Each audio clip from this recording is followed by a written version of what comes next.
Yeah. Hi, everybody. Thanks to be here. I'm very, very happy to be here again. Yeah, COVID was not so great, but now we are together. Just a little word. Just after my talk, I will need to leave. So if you have questions, be sure to ask them. Otherwise, well, it's going to be hard. I'm Nicolas Fränkel. I've been a developer and team lead and architect and whatever for 17 years, and since a couple of years, I'm now doing developer advocacy. The reason for that is that during my consulting gigs, actually, I was always asked to solve, not always, but mainly asked to solve organizational issues with technical solutions. And yeah, it doesn't work that much. I work on the Apache APISIX project. Who knows about Apache APISIX here? No one. Nobody. Good. I was right to come here. It's an an API gateway. It's built on Nginx. Then we have an OpenResty, so a Lua engine on top. Then we have multiple out-of-the-box plugins. That's really good. I will use it throughout my talk, but in any case, you can use whatever you want. Of course, I will be very happy if you used it. Who here has developed a web API, or REST API, or RESTful API? Oh, nah, great, so more than half the room. And, well, if you did it, probably you really focused on the important stuff. And probably the important stuff was the modeling of the entities, thinking about the path, thinking about the verbs, having the right semantics.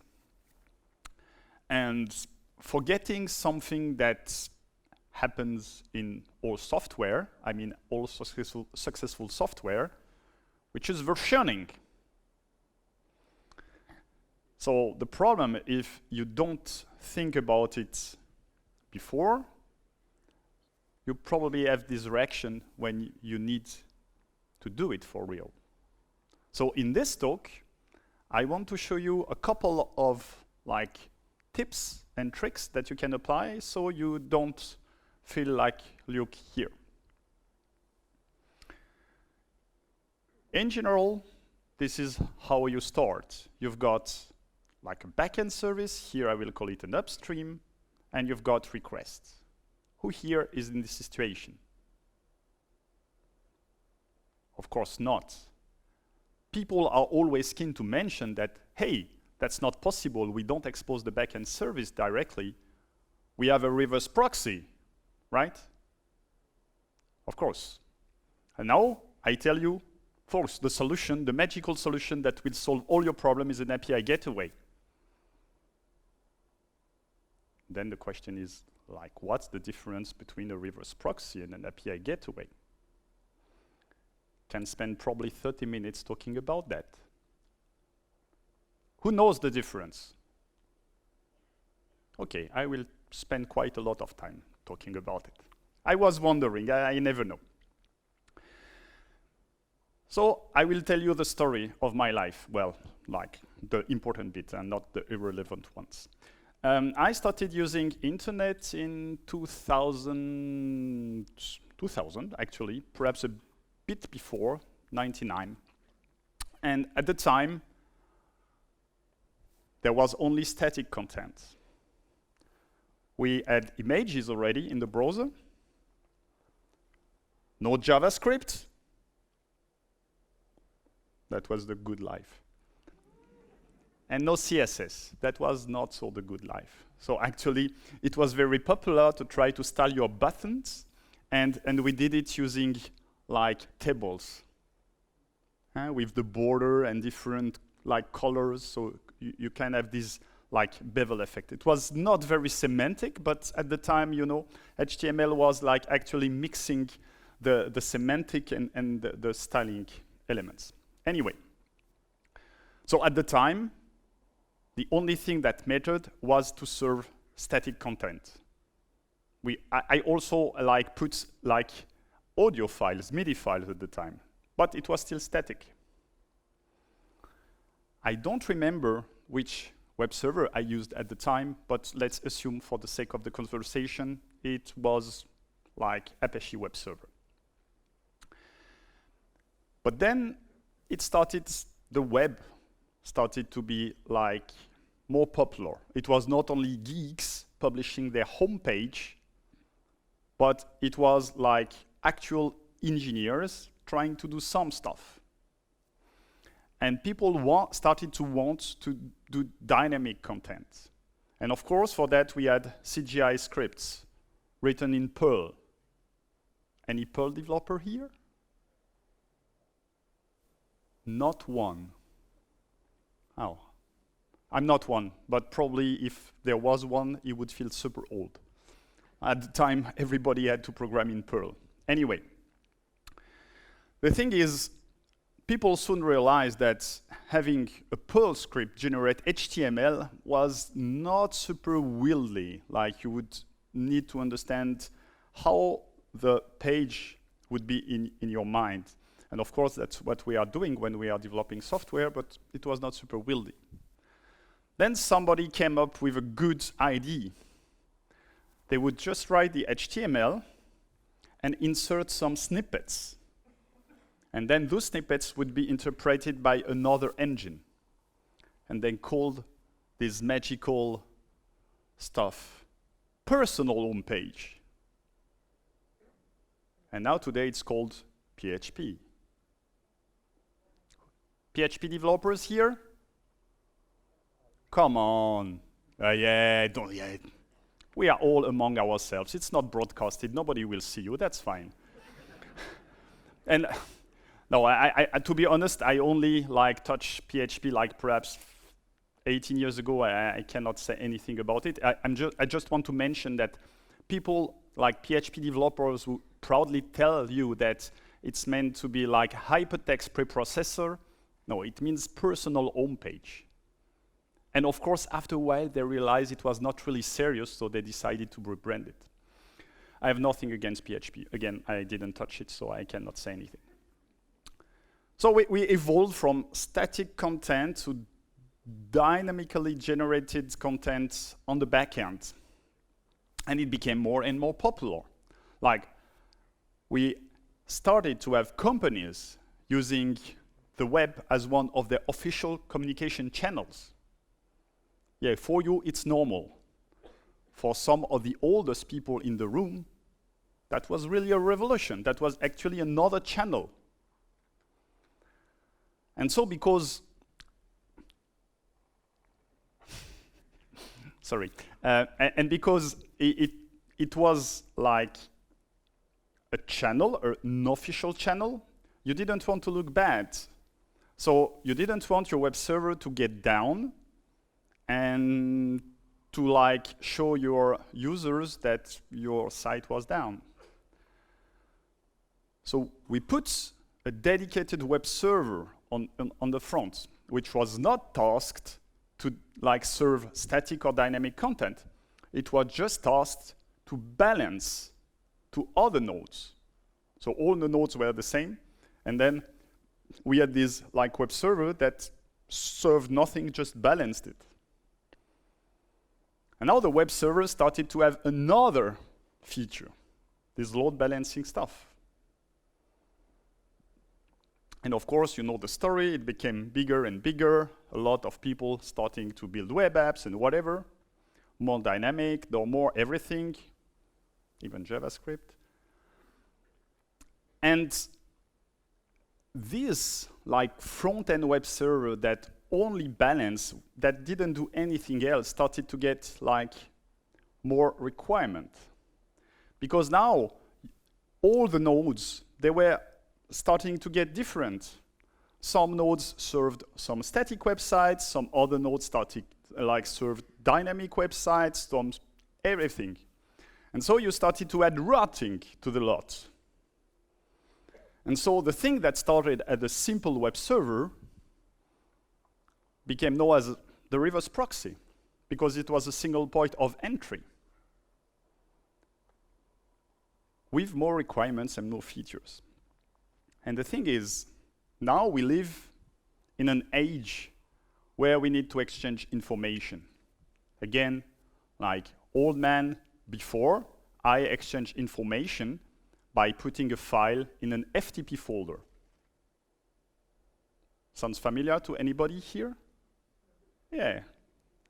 Oh, young people as well. I'm sorry for you.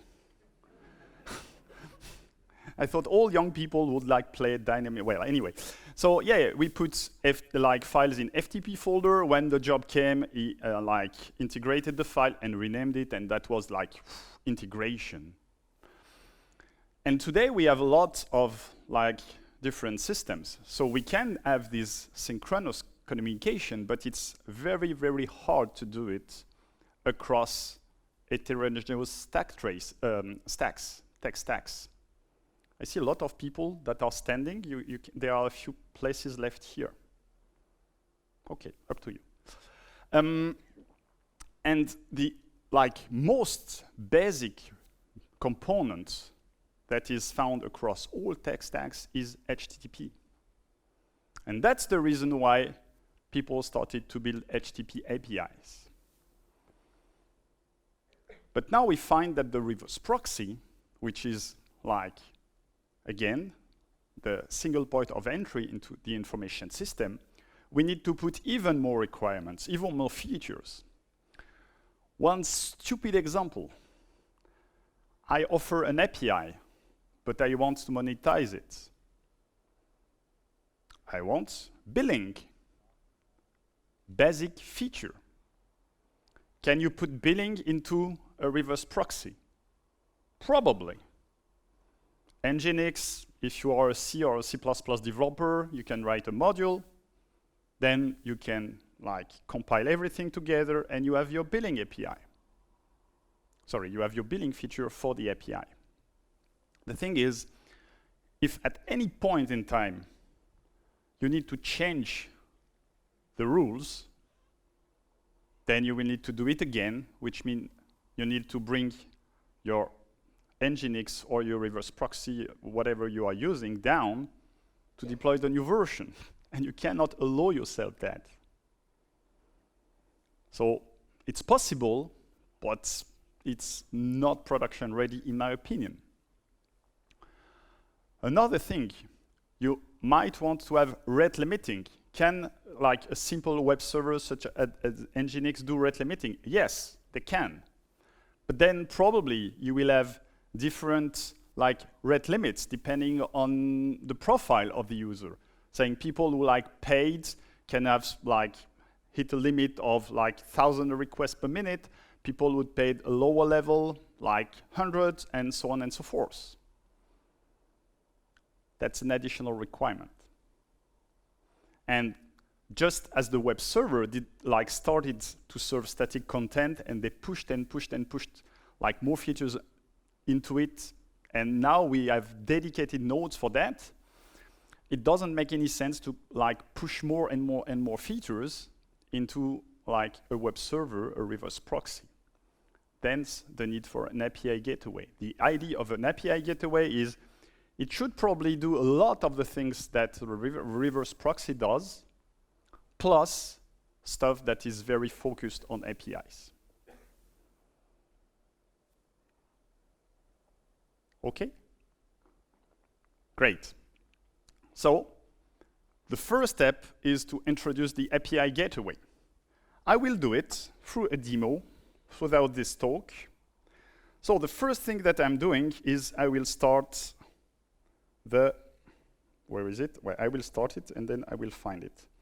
Docker compose up. No, I will down it just to be sure that I have nothing. Yes, up. Then I need to find the Docker compose file. So that's what I thought. I need to stop it and to put it here. Okay. As I mentioned, I will use the Apache APISIX API gateway. So my first service is APISIX. It depends on etcd. So by default, APISIX relies on etcd, which is a distributed key value storage engine, the same one used by Kubernetes. Then probably you will have enough time to show you the dashboard. I want to monitor it, so I put Prometheus and Grafana. And then I have my old service and my new service. So the whole idea of this demo is to show you how I can migrate people from using the old service to the new service. This is like a JVM conference, so I can show you how it looks like. This is the old service. This is in Kotlin with Spring Boot, but I'm using annotations everywhere. And the new service.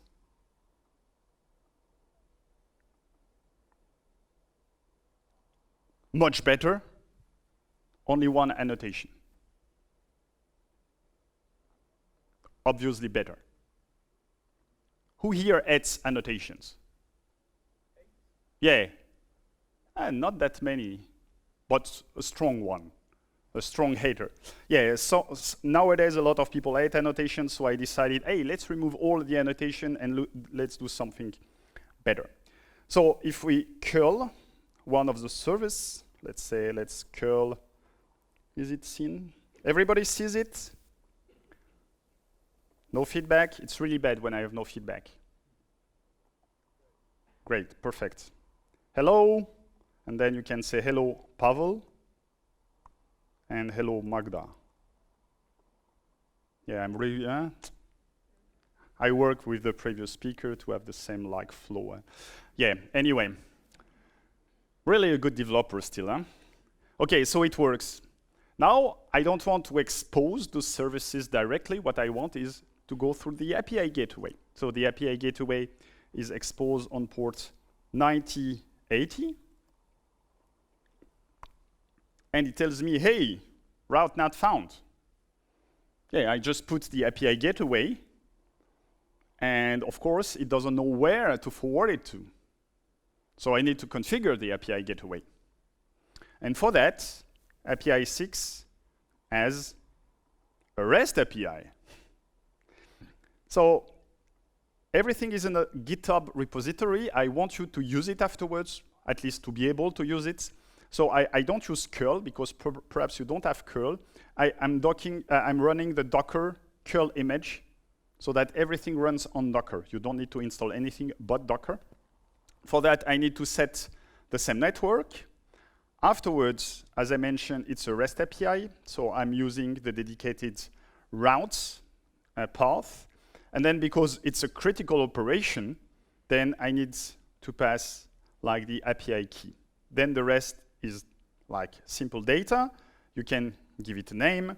You tell which method will be intercepted, which URIs, and which upstream you will forward it to. So an upstream, in general, is a cluster of several nodes, because again, you don't want to have downtime. Here I have a single one, so that's why the algorithm, the load balancer algorithm is not important at all. So I used round robin, and it has a weight of 1 again. Then I set the plugin. So now if I run this script, and I, again, try to curl, it works. Because now I have configured APISIX to forward this request to the route that I've created. Now I can check my Docker Compose and check the dashboard because I never remember the port, so it's 9000. And I can go here, localhost. And then on dashboard, here, yes. And of course, I kept the default one, admin, because I'm super lazy. And nope. Okay, and now everybody sees it again? Yeah. So here you can see, like in a graphical way, the route that I have created. You can, like, of course, configure it like here through the UI, or you can check the JSON and change the JSON directly, which I wouldn't advise. So whether you are a DevOps, you can send HTTP request, or if you are more a business user, you can configure it through the UI. Okay, looks pretty nice. Now, what I need to do is a bit more involved. What I need to do is actually to start versioning my API. So the backend service, the upstream, well, we know the version it is, but we need to present like a facade which is versioned to the user. There are basically three ways to do that. The first one, the one that I will use because it's the most like demoable, is through the path. So I will use v1 in the path. You can use a header as well, like an HTTP request header, or you can use a request parameter. Apache APISIX can do everything, but here I will use the path. So first step to migrate, I need to introduce this version resource. Let's do that. So previously, I've created the route in one single request. But actually, we have different abstractions in there. We have the route itself, of course, but we have the upstream abstraction, and we have the list of plugins. It could be great if we would be able to create the upstream and reuse it in different routes, or create the plugin config and reuse it in different routes. So instead now of creating everything in one go, I can create the upstream, and we can see now that we have a new upstream object here. Now we can create the plugin configuration, and now we can create the route. And now the route is a bit different. It references the upstream ID and the plugin config ID. So we are just building our model out of reusable block. And now with the plugin config, we add one more plugin. So as I mentioned, our Apache APISIX is plugin based.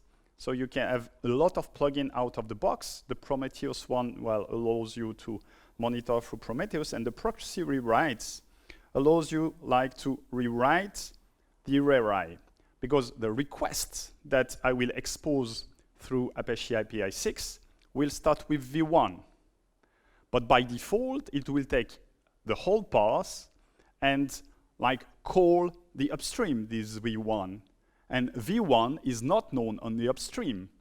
So I need to remove the v1 prefix.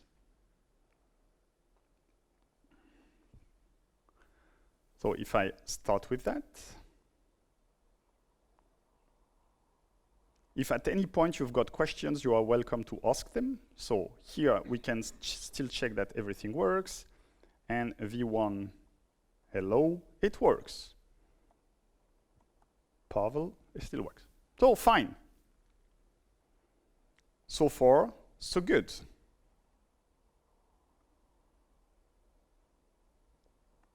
Now, the most important stuff.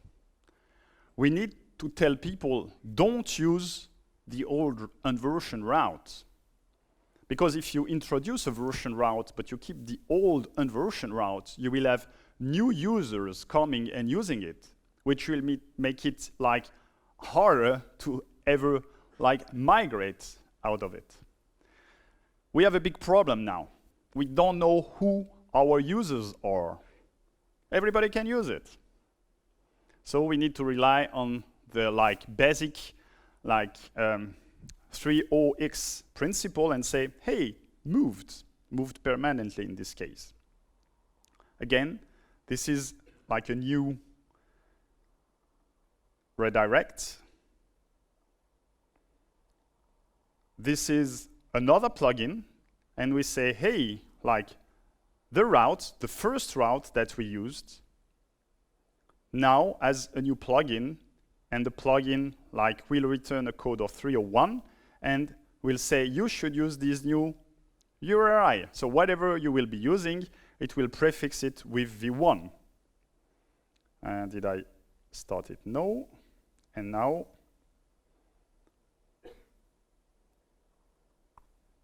and it tells me, hey, no, it doesn't work. Thanks. Thanks for your feedback. So it tells me, no, it doesn't work. So now you have two things. Either your clients, they don't know what happens, but probably in their log, they have the verbose version. And then it tells them, hey, like the location you should use is this one, because it's a HTTP 301. I mean, I hope that as a client, you monitor your calls, which is good because it's explicit. It lets your clients know that something bad has happened and they can fix it. Or they are automatically following the redirect. And here, it's the case. So depending on how your clients are using your API, either they are not broken, but of course they have a possible problem afterwards, or they are broken right now and you tell them explicitly, hey, this is where what path you should call instead. Yeah, that's not great, but since we don't know our users, we cannot do much more. So at some point, probably, you will think about making your users register, right? Who here likes to register? Nobody wants to give out their contact details to be contacted by like marketing teams? Really, nobody? Of course, nobody wants it. I don't want it. So if you are a tech person, you need to provide an incentive to other tech persons. In general, you would say, hey, you can keep your like unauthenticated calls, but we will limit you. Then, if you register, you've got a high limit. Sounds like a nice strategy. So what I will do here is I will let people, like registered people, have unlimited calls, but unregistered one be severely limited.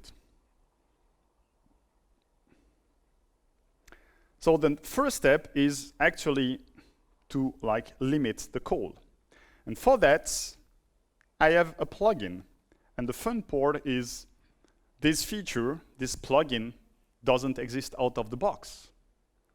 So I had to write a plugin. In Apache APISIX, there are different ways to write plugins, but the nominal one is to write plugins in Lua. Anybody here is a Lua developer? Nobody? Nobody, or I'm too old and I don't see anything? Okay, nobody, that's fine. Then you can look at the code because I'm not a Lua developer. So basically what I did is I copy-pasted the code from one plugin, which is the auth limit plugin, and I did my stuff. Just very, very like quickly, here you can define the schema. So basically the JSON schema that you will accept for configuration. Then something very important, I will come to back to it later. You have this like -m, which define the version, the priority. So every plugin has a priority, and they are like executed in the order of their priority. The name and the schema that I've just defined. Then the magic happens, if I remember, here. Yes, fortunately I added a comment, and basically it tells that, hey, I will check if another plugin has been created for this user, then does this user exist? Is it like a known user? If then return, and then the rest of the plugin is the basic auth limit plugin, and you can define a lot of stuff. Anyway, since nobody is a Lua developer, that's fine. And here I have like configured it just like I did, what I would do for the auth limit plugin. So I say, hey, if I have more than one call in a limited time window, then I will return this code, and more importantly, I will return this message, like, hey, you should register. Let's run it. Or did I do already? Okay, and now I can run. Now I will use the v1 directly.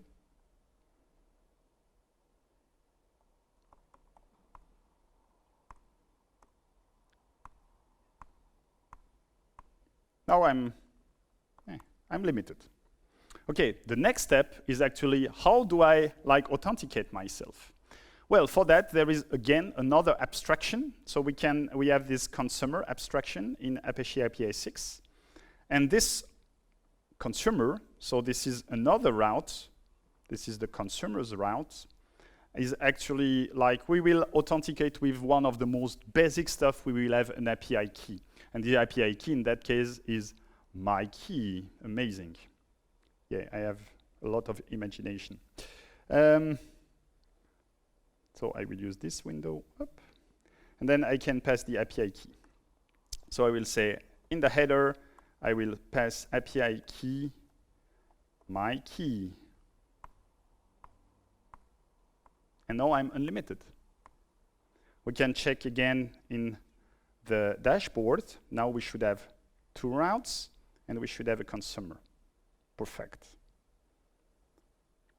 So if you have a hard time visualizing what happens, you can always get back to the dashboard to understand it better. Okay, but that's so far so good, I think. But the next step is even more involved. Testing. Who tests in production? Well, you should at some point, huh? So in general, when you want to test, you did your unit testing, you did your integration testing, and you deploy and everything breaks. So you should probably do some sort of canary release. But before doing canary release, what you can do is you can just check if the production load is okay with your backend service, or the other way, if your backend service is okay with the production load, because whatever test you did in unit or integration, probably there will be production requests that you didn't think about. And so even if you do canary releases, you will break the people you deployed the service to. So before doing that, you should deploy the service and just mirror the production loads so that the backend service receive it, the new one, and you can check if the codes, the HTTP codes, are the same in the new and the old services. And then you discard the response. Make sense? Good, let's do it. There is a plugin for that. And the plugin in this case is called Mirror, Proxy Mirror. So let's run it. Now I need to get back up. I need to get back to the, not this one. I will close everything, Docker Compose, because I forgot the Grafana dashboard port 3. And then I can have it here, local hosts, Apache APISIX. So this is the default Grafana dashboard for Apache APISIX. And I've added what I needed, and what I needed is actually those 2 widgets. So I have added 2 widgets, one for each API, the old one and the new one, and each one monitor the HTTP status code. So here you can already see the result of the old one. And then what I can do is I can send a couple of requests.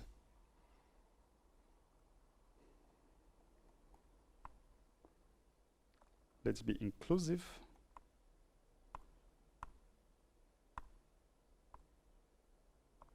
And let's be a bit yeah, it's me. Okay. So now at some point I should get the same results. So I should have the exact same HTTP code in my old API and my new API. If it's not the case, then something is definitely wrong. So here something is definitely wrong, and the reason for that is at the moment it doesn't work. The reason for that is, as I mentioned previously, there is an order in which the plugins they run.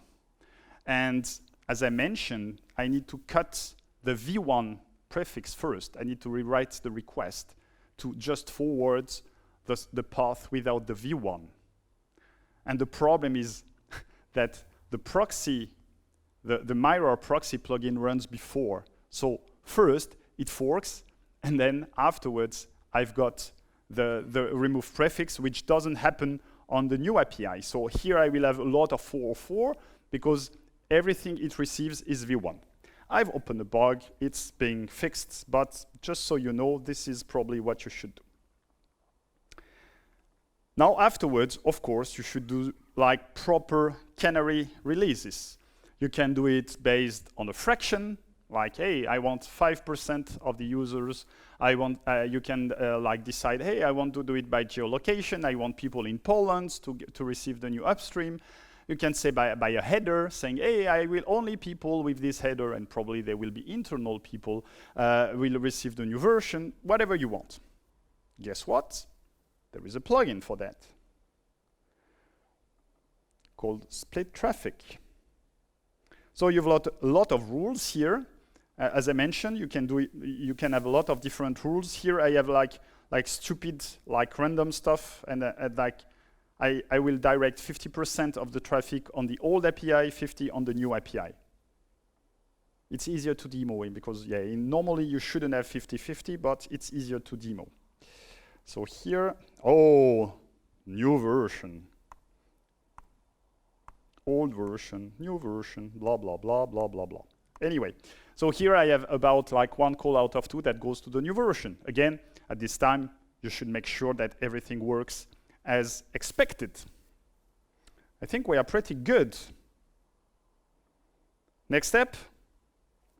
Well, next step is if you are an engineer, you probably know that your software shouldn't run forever. At some point, you should probably retire it because you are spending too much money on the maintenance. So on the REST side, there is nothing, but there is an IETF draft about deprecation. So you can tell, hey, this endpoint is deprecated. Either it's a Boolean or it will be deprecated at this date. And then you have a link to the new resource to add. And then you can even say, hey, it will be sunset, like completely removed at a future date. So you can define everything. That's from like the Apache APISIX is very easy to do because, again, it's just adding a few headers. So I will first create the new routes.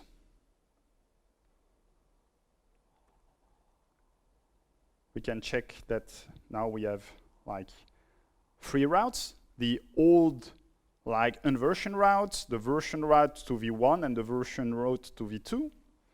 And now we can deprecate the v1 routes. So if we use it and we do the last call, of course I need to say verbose. We can see here that it's deprecated, and you should use like this call because it's the successor version. And of course, again, your clients will see that and can say, okay, perfect. And now you have the v2 in action. The v1, you have announced that you have deprecated it. And of course, normally you should have most of the user register, so you can also send them an email. But let's pretend that they didn't register or not a lot of them registered. Now everybody is in the know, and through HTML and through regular channels, you have informed them that you will be deprecating your v1 endpoint. And the next step is actually to enjoy some rest. Because at this point, when your like product owner comes to ask you about the v3, if you have like implemented those steps, it will be very, very easy, or so I believe, or at least much easier than the previous one. So thanks for your attention. You can read my blog, you can follow me on Twitter. If you are interested about the codes, which I think is the most interesting one, you have this like bit.ly, which points to a GitHub repository. Why did I use bit.ly? Because otherwise it's too long. And then if I got you interested in Apache APISIX, you are welcome to have a look. And I think I have some questions. So first question, can you compare Apache APISIX performance to HA proxy? So the answer will be very quick. No, I cannot, because those, again, as I mentioned before, HA proxy is a reverse proxy, and Apache APISIX is an API gateway. So I don't have the numbers, and in that case, it doesn't make a lot of sense. Second question, can you compare APISIX to Kong and Istio? No to Istio, yes with Kong. Kong has actually a very, very similar architecture. Like, it's also built on Nginx, it's also built on OpenResty, you also have your plugins in Lua. The biggest difference, in my opinion, apart the fact that Apache APISIX is far superior, but of course I might be a little biased, is actually that Apache APISIX is fully managed by the Apache Foundation, meaning that everything from the core to the plugins is entirely open source and free. Whereas with Kong, you've got the core that is open source and free, and then if you need to add specific plugins, you need to pay, which is fine, but I mean, it's a different model. For example, since it's part of the Apache Foundation, I don't have any commit rights to Apache APISIX repository, because I'm not a committer. So the stuff, the only thing I can do is I can make pull requests and then hope that with several pull requests, they will recognize that I'm super good contributor, they will accept me. But it's a long shot. Does APISIX support mutual TLS out of the box? The answer is yes. I need to do a talk about like hardening Apache APISIX in production. For example, you probably won't use etcd, probably you would use some kind of GitOps. It's also possible. So the answer is yes. The long answer is I need to do a dedicated talk, like pointing out all the things you need to do for production. New API versions are introduced often because of change in content of the request content. Can I do some translations of the content of Apache APISIX? Yes, you can. Actually, I've shown you, you can add headers, you can rewrite the paths, you can change the body, you can do like nearly everything. However, I would advise you to be a bit cautious, because if you start to introduce like business logic in your Apache or in your API gateway, then you will be stuck with it. So be careful with this kind of magic. Yes, it's good in the short term, but long term, you probably need to think a bit about it. So how do you cope with keeping consistency between old and new APIs? How it works under the hood? Do you keep both versions as separate projects or single one? Well, this is either a short answer because it's a very short question, or I can again talk about it for a long time. The first thing is, as you've seen here, I've kept the contract, I've kept the path, the routes were exactly the same. So actually the idea is, well, you just replace the implementation. If you replace the implementation, then it all depends on you, what you want to do. If you want to move from a Python stack to a JVM stack or the other way around, of course there is nothing in common. If you want to move from one JVM language to the other, depending on the language. So the rest can be very, very contextual. There is no good or bad option. The thing is, it really depends. I always say it depends. I always think that a lot of like the people being here or writing blog posts, they tell the truth, and there is one single truth, like use Kafka, or PHP is bad, or whatever. A lot of the decisions, technical decisions, are indeed very, very contextual, and it's very hard to summarize them in one yes or no. So in that case, I would say it depends. Does it provide support for HTTPS, like certificate auto-generation, plugins for Let's Encrypt? So yes, it supports HTTPS. For certificates, again, it's part of the thing that I need to work on. At the moment, I didn't check anything regarding Let's Encrypt, so I prefer to say I don't know. Yeah, if you do talks, you are allowed to say I don't know. So yeah, that's fine. Thanks, Thomas. We have 5 more minutes for questions. Do you think anybody will actually notice the deprecation sunset headers before things actually break? Do you check some of them yourself when consuming API? That's a very good question. And the answer is, of course not. Of course, I don't do it. Of course, people don't do it in general. But it doesn't mean that, like, if you are an API provider, you shouldn't be a good citizen. It's not because let's say only 1% of the people will check them, that you shouldn't provide them. Because those 1% are actually doing the things by the book, and probably they are the most interesting clients to have. Okay, perhaps not the one who will pay you the most, but still, they probably are the one who will request you like how to improve your service and whatever. So even if it's not the case, if not many people like use them or even notice them, I would really, really urge you to as a provider, to be like the best citizen ever.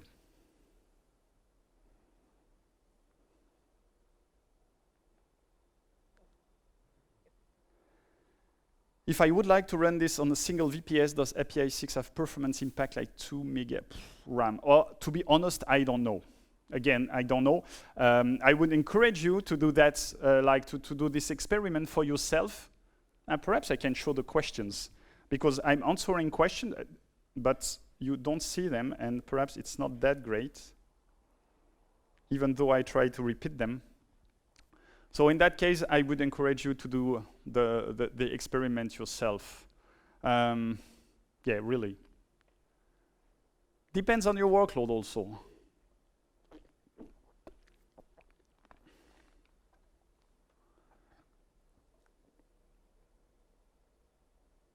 So one more slide, because then you can take pictures just to be able to use the GitHub repository.